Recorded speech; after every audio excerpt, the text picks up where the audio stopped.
petits pitchs. Salut à tous et bienvenue dans Les Petits Pitchs. Aujourd'hui on se retrouve pour parler d'Athénéum, la bibliothèque merveilleuse.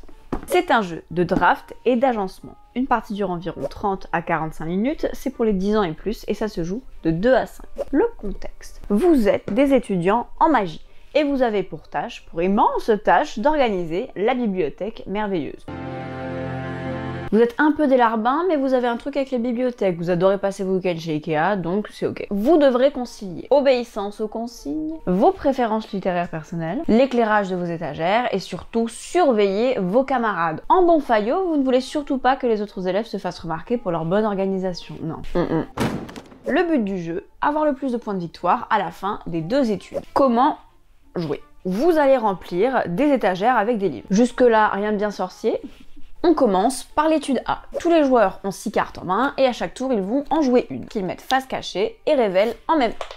Chaque carte est composée de la même manière. En bas, les ressources que vous allez gagner, mais également, à droite et à gauche, les ressources que vous allez donner à vos voisins. Donc essentiellement des livres, ça peut être des étagères supplémentaires, vous pouvez piocher des jetons, remporter des baguettes magiques, des bougies pour éclairer votre bibliothèque et même carrément des points de victoire. C'est là où il faut être stratégique, aménager votre bibliothèque sans donner trop d'avantages à vos voisins.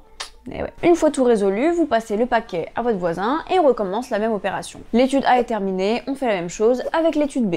Facile! Donc 2 manches assez rapides puisque tout se passe en simultané. Titouan qui est hyperactif, il n'a pas besoin de péter un câble parce qu'il attend mamie, tout se passe bien. Alors vous allez me demander, comment je choisis quel livre je prends, comment je fais des points?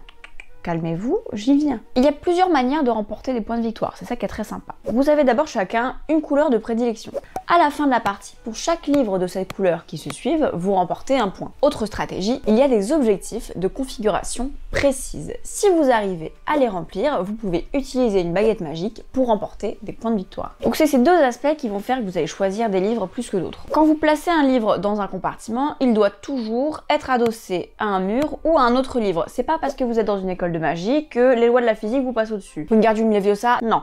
Vous pouvez, grâce à certaines cartes, réorganiser votre bibliothèque. Donc si vous avez fait de la merde et que là vous vous rendez compte que vous êtes bloqué, pas de souci, Marie Kondo arrive à Poudlard, elle fait des prestations et vous pouvez réorganiser un petit peu votre bibliothèque. Dans la mesure du possible et dans la mesure des lois de la physique. Si vous prenez le livre sur lequel tout repose, vous prenez tout sur la tronche.